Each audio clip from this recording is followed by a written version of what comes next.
Welcome to Disruption Now. Welcome to our special episode of The Breakdown.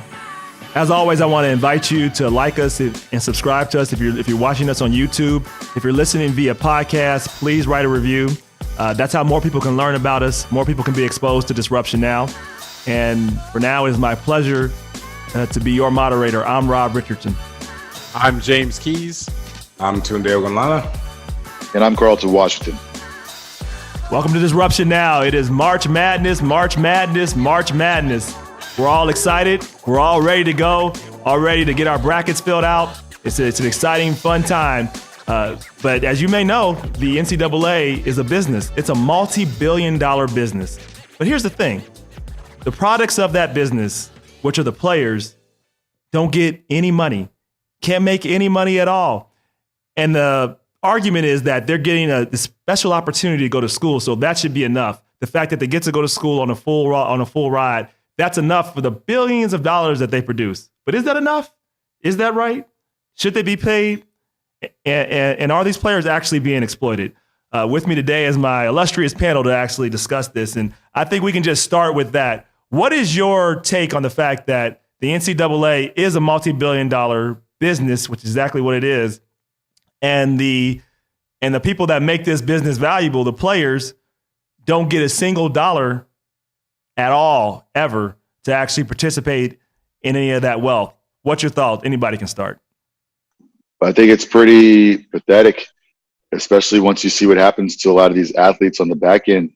So, if you've ever spent time, I know Tunde was a college athlete. If you ever spent time with a college athlete, my wife, for instance, and many others that I've been exposed to, they spend a huge amount of time practicing for their craft of whatever sport that it is, and a very little amount of time having the benefit of what college is all about, which is the social interaction and the academics. And so when they leave, I see many of them at a huge disadvantage. And I find myself asking them and myself a lot of time, what was it all for? You got a degree to get some crappy ass job, and you're never able to get out the mindset of an athlete. So it really scars them sometimes for life. So yeah, I don't know if money's the answer, because then that kind of takes away from what is a professional. But at the same time, I think that the stringent restrictions that they're under are very unnecessary, very archaic. And I think that they need to get more benefits from what they're doing, because a lot of these people are left wandering and trying to figure out, picking up the pieces after NCAA career in college, that really didn't give them anything after just playing a game. Right. Tunde, I know you've played in college, and so I imagine you have a pretty unique perspective on this. What's your thoughts? It's interesting. I'm kind of torn between both. I mean, I agree 100% with Carlton that I think that people should, get paid for the merits of their work, or I don't know if money is the answer directly, but there should be some sort of compensation. And the reason why I say that mostly is not so much for the playing. I get the idea of, if you go to Duke University, North Carolina, or where I was at school, FIU, there's value to having a scholarship, and for the idea of the education and all that. I just think that when you look at the NCAA as an institution, we all know about March Madness, for example, for basketball. We know about college football. The billions, tens of billions of dollars a year that gets made, and the coaches are earning salaries in the big schools of low to middle seven figures per year, $2 to $5 million a year. I'm just saying that it seems like everybody's making money except the actual people producing the output, for the most part, which is the kids on the field or on the court or in the batting cage. So I feel like there should be some sort of way that money trickles down to them. Now, do I think, I look back at myself as a basketball player kid when I was 18, 20 years old, should I have received money at that age? I don't think so, because I don't think it would be here right now for me to benefit from. But could that money have been put into some sort of trust or even an IRA, something that would have said, because I think to Carlton's point, he's right. I feel like, almost looking back, I'm lucky that I didn't make it, and that I knew I wasn't going to make it by the time I was probably a sophomore, because my mind was already like, all right, I got to figure out another way I'm going to live my life, because I'm not going to make the NBA. So by the time I was 22, 23, I was already in the corporate business field. But I have a lot of friends. That's rare, right? I mean, right? You were fortunate. Yeah, and that's what I'm getting at is I had a lot of friends that they were good enough. They might not have been good enough to make the NBA, but they were good enough to go overseas or do something. They might have made 50 to 150 grand for a couple of years while they were in their early to mid 20s. Again, most people in their early to mid 20s aren't going to make the right decisions with that kind of money. So by the time, to Carlton's point, like by the time they were 30, they were coming back kind of washed up, and the best job they got right now is like a high school basketball coach. And I think, for a guy like that to maybe have 100 grand, in some sort of trust or a retirement account when he's 35, 40, that just might give them that kind of confidence and that boost. Is, okay, it wasn't all for nothing. I still have something for that effort that I put in. And I feel like it's the coaches, it's the sportscasters, it's the corporate execs and the sports media. They all make the money. And it's almost like, and I hate to say it, like the plantation, where the guys actually doing the work end up with nothing unless you're literally that 1% that makes it to the professional side. James, what are your thoughts? Well, I'm actually surprised by the paternalism here. This is a market economy, and if you have a marketable skill, you are able to be remunerated for that. The NCAA is a cartel. They unfairly deprive people of earnings that they should be entitled to because they create them. Why should their earnings be capped at a certain amount? Because that's what we think. Or why should they only get their money at a certain time? Because that's what we think. Why do we have our hands in other people's pockets? The NCAA, now I'll say this. If you're talking just the money that's made in the stadium, I think that's a fair trade. Hey, we'll keep the money we make in the stadium. You get a scholarship. That we would have these games in the stadium no matter what. But when you start putting this on television, when you start selling and merchandising and things like that, and really ramp up the dollars, the people who are generating that money are entitled to that money based on the economic system we all believe in, the way that we subscribe to. Everybody is against socialism except when it comes to college football and college basketball players. And I think the issue only is an issue in revenue-driven sports. And when you put something on television, then the players need to get a cut of that because the school doesn't do any extra work in order to get that stuff on television. They're not spending any more money to get it on television. That's all gravy for them. And the thing is, the schools already are jerking these guys around. We have business owners on here. Carlton, you run a very successful clinic. Do you pay your employees in your services that you already provide? Well, how would that work if you say, hey, I'm not going to give you any cash, but you can have as much, of the services we provide for free? That's ridiculous. These schools are in the business of providing education, and they pay you with education. It's like, yeah, I'm going to go work, at Ford, but all I get is a car out of it. That's crazy. It's nuts, and it's un-American. It's un-American. So Charles Barkley, let me just do this. So Charles Barkley has a very different view from you. Charles Barkley says, when did it all become about money? Just listen to his clip a little bit. Dan said, when did we ever get to the point where all people care about is money? Shaq played college for 2 years. Three. Kenny played for 4. I played for 3. Michael Jordan played for 3. Tim Duncan played for 4. David Robinson played for 4. Some of the greatest players ever. Wilt Chamberlain, Larry Bird, Magic Johnson played. When we get to the point where you got clowns on television saying, oh, don't play. That's what you do, Ernie. That's what we do. We play basketball. So he's railing on the people that are talking about Zion Williams sitting out and not finishing if he might be a little bit injured because he should be more worried about his money in the future. So he goes on like, I hate all these people talking. He says hate. I hate all these people saying like he should just sit out. When did it become all about the money? Like what world is he in? Well, he should work for TNT. He should work for TNT for free cable. That's what he should do. and then tell me it's because it's not about the money. He can get a free cable package, and that'll be his compensation. For I concur, man. Charles forgot where he came from, man. Yeah, I know. I love Charles Barkley. Charles is all about the money, man. And I run into him countless times when we're in Atlanta. Countless. All about the money and the women, man. So I can't believe what's coming out of his mouth, man. People get money, forget where they come from. Please, man. He's definitely not the one who needs to be talking about morals and ethics when it comes to making money and stuff, man. I just feel I have an interesting perspective because not only did I play in it, but I also, as now a wealth manager and having my own firm, I've had clients that are professional athletes. And so I see it on both sides. And Carlton's right. You know, I remember when I was in college, I mean, we had 2-a-day practices. I mean, I'm glad the NCAA honestly has rules about when we could practice, when we couldn't, because again, I don't want to make the comparison in terms of like a slavery thing, but just the mentality of a plantation owner and a college coach, again, not from a racial standpoint at all. Am I making that comment? I'm just making that these guys are so focused on winning, these coaches, that they looked at us as tools for their own success. Let me put it that way. So there's nothing racial in my comment.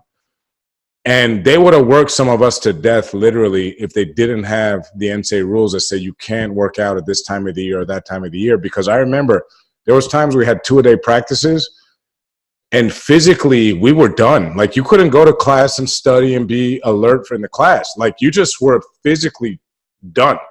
And so in one way, if you're expected to be a good student and you're kind of being treated as a professional athlete while you're not called a professional athlete, that's kind of weird.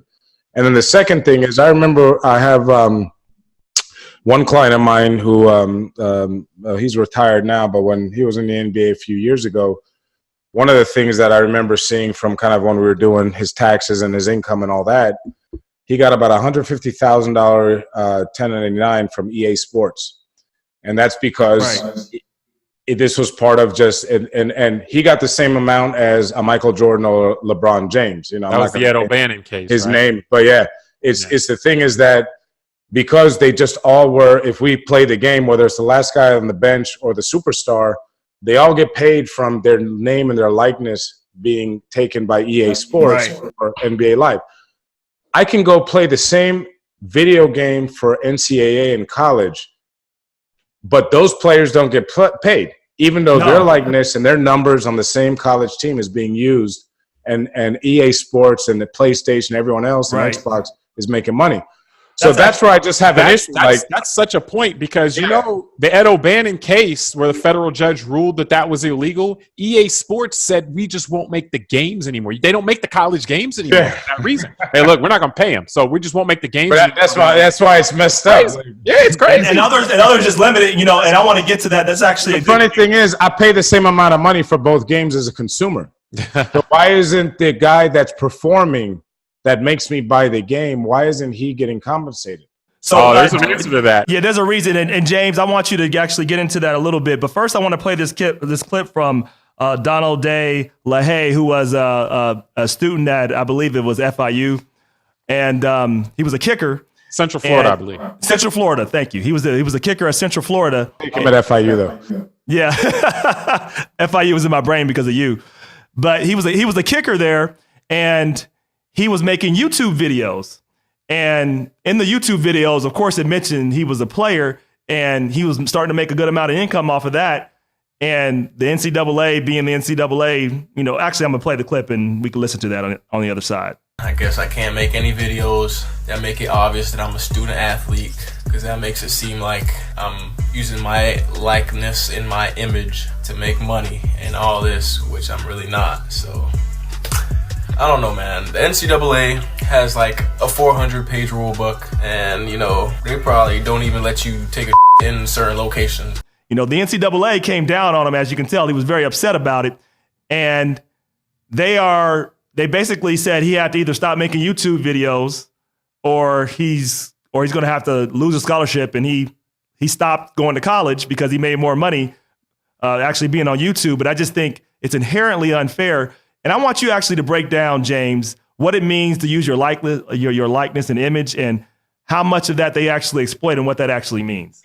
Well, that's an interesting point, because the issue is more so that the NCAA makes you sign away your ability to use your likeness to profit for their own sole benefit. And it's perpetual. They say, hey, we can use your image, your picture, you know, your likeness to profit from that in perpetuity, and you cannot.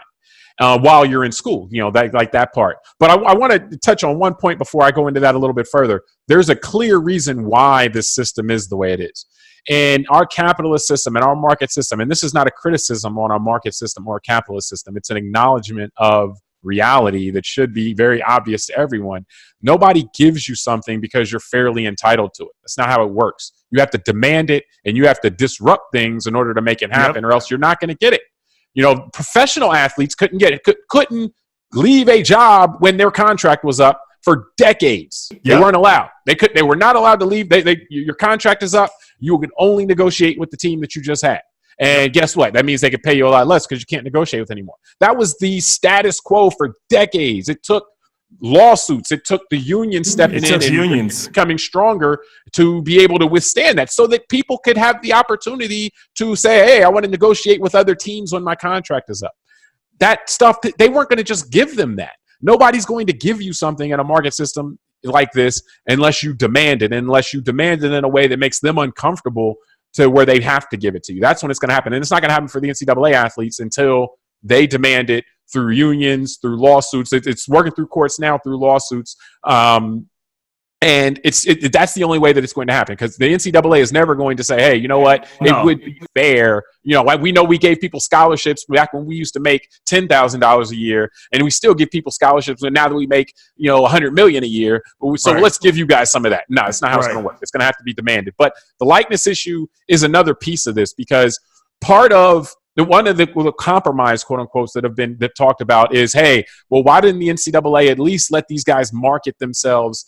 If schools don't have to pay them, but at least you should be able to go to a car dealership and say, hey, you know, go buy this guy's car, or you know, appear in commercials in your local market and use your image, your face, to endorse things and get paid for that. Right. The NCAA resists that as well. And that's one of the things you sign away that they profit on. You know, they can put your picture on something. You know, Nike comes in and can pay the coach to say, hey, have everybody wear our shoes. Not the coach wear the shoe, but all the players wear the shoe. Here, coach, you know, here's, you know, $1 million. Have your team wear the shoes. And all of that stuff is funneled to everyone but the people who are creating the value.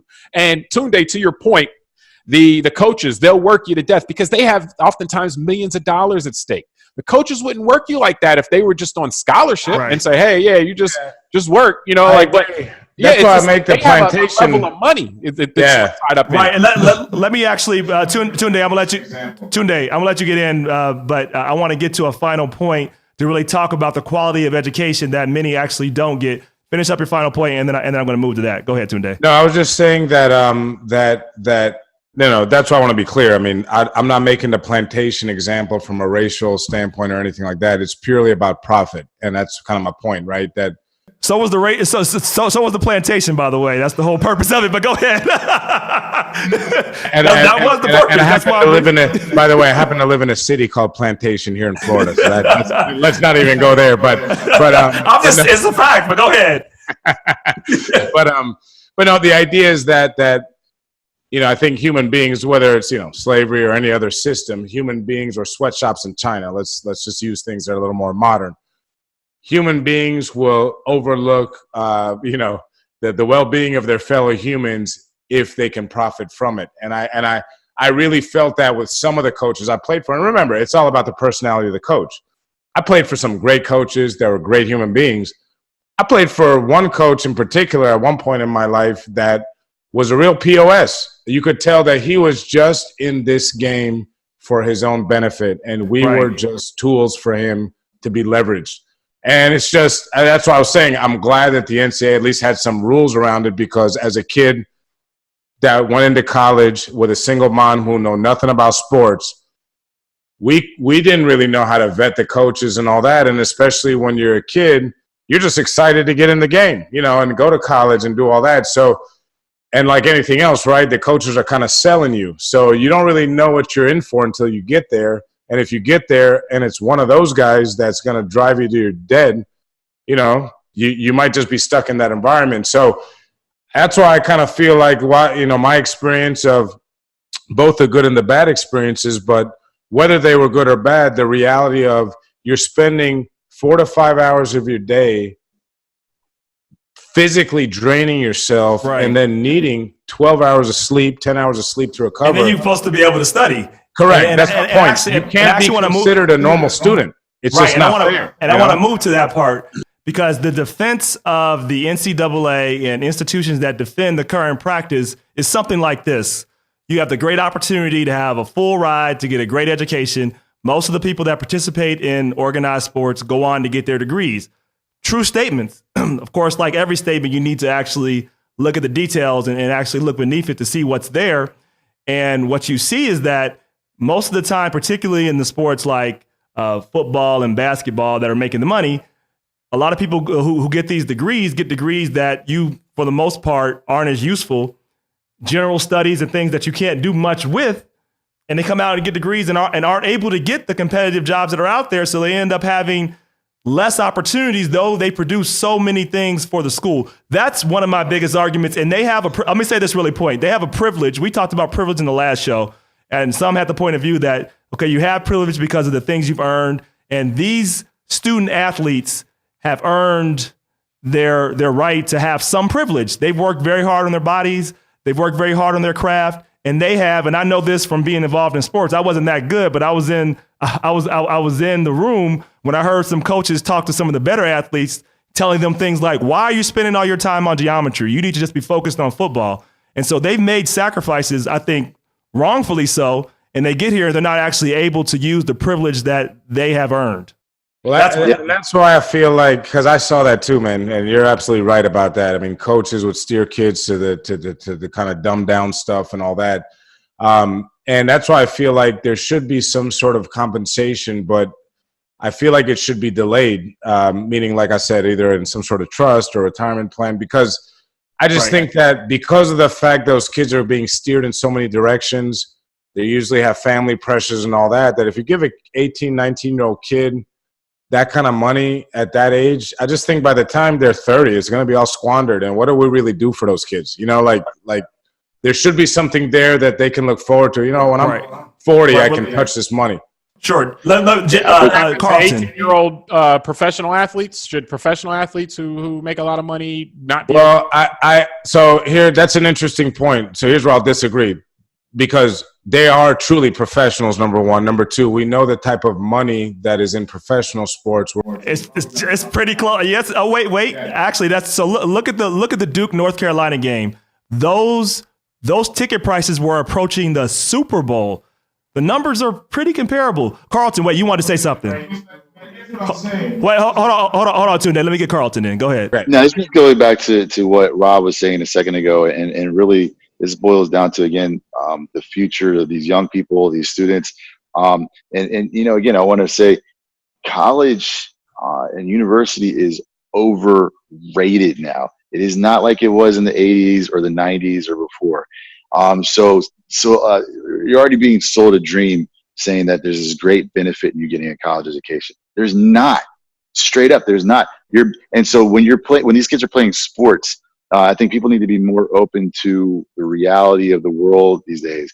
Are you better off busting your ass or maybe wasting your time all day working for these coaches, doing 2-a-days, then barely making your way through school and going to work for Enterprise Rent-A-Car, which is where I saw a ton of football players and athletes going, you know, after school is Enterprise, Hertz Rent-A-Car, literally from being the man to running and cleaning cars in a suit. Right. But why do you, but in fairness, right, still most of those jobs require you to have a degree. 1, 2, people with privilege and money and wealth, just like we talked about earlier, are paying access to get into college. It must be something valuable about getting into college. Go back to both of your points. Okay. Yeah. So Enterprise Rent-A-Car might require a college degree. Who cares? Do the math. The same thing for these kids who are getting the benefit of their parents paying. Maybe you should give that $40,000 to your kid and buy him a van and let him start a car wash business where he'll be making $150,000 his first or second year cash and going from there. Who's really better off? And so that's the conversation we need to be having. I know we're talking about NCAA and the rules and requirements, but also the bigger picture here is that they're lying in the first place by saying that there's this great benefit to having college education. There's not. A lot of the time for many people, especially the people who are being pushed to these programs that are athletes, college really probably isn't for them. Well, and they would be much better off. They'd be much better off if, you know, Joe, the football player, is like, let me go start Joe's landscaping business and become a millionaire by the time I'm 30, instead of wasting my time listening to some dumbass coach who doesn't care about my future, promising me this piece of paper that doesn't get me shit, but running around and cleaning cars in my suit or whatever other jobs are being offered out of school. James. These guys aren't just athletes; they're entertainers. They're on television, and again, that's the line I draw. Is television, is marketing, merchandising, and things like that. I would argue that if you're not in a sport that you're getting television contracts and things like that, I don't think that you would rightfully be paid in that sense. Now, I do think you should be able to capitalize on your likeness no matter what, but to me, if the money is being made and the school is not generating that money, it's no action on the school that's making that money. The television rating when Duke, North Carolina, when Zion Williamson plays is because of Zion Williamson. Everybody's promoting it. Duke is promoting it. North Carolina's promoting it. Everybody's promoting it. That is the star. That's the star of the television show. And if that person was an 18-year-old who was just on any other television show, they would get paid. And the other thing about this is that you have people want to say, okay, yeah, you get the benefit of education and stuff like that, so you should be able to forego all this other stuff. Well, you know what? If they were a musician and they were a savant and they were in college and had a scholarship because they were that great as a musician, they could go do other stuff and still make money. And they wouldn't like, oh, you're off the band now, or you're out of the orchestra. They can go do it. It's only these revenue-driven sports where they're really trying to control these guys and say, hey, I'm going to make all the money off of you. You don't get to make any of it. Or even well-meaning people say, hey, you can make the money, but we won't give it to you yet. Like, is this America? This sounds like not a market system to me. This doesn't sound like a system where people can capitalize on their benefits. If you're a tennis player, you can make a lot of money that early. If you're a golf player, you can make a lot of money that early. And again, if you're bringing eyeballs to TVs, then you should make some money on it. Right. Well, I'm going to end up. We're going to conclude on this point. I want to say that I think our education system is broken. The fact that we have these kids focus on sports more than education is the problem.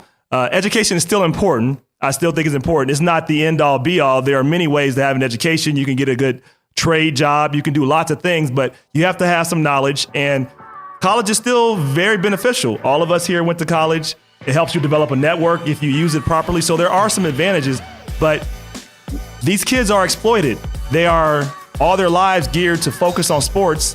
They get to college, and most of them do very well in college in terms of performing for their school. But then when they come out, oftentimes they're not left with a lot of good prospects. And for everything they gave to the school, how much money was made, I think more should be given. I don't know what the answer is. I don't know if it's a direct salary. I don't know if it's unionization. I do know that the current environment, from my perspective, is not working for the players, but it is working for the multinational corporations. It is working for ESPN, but it's not working for everybody else.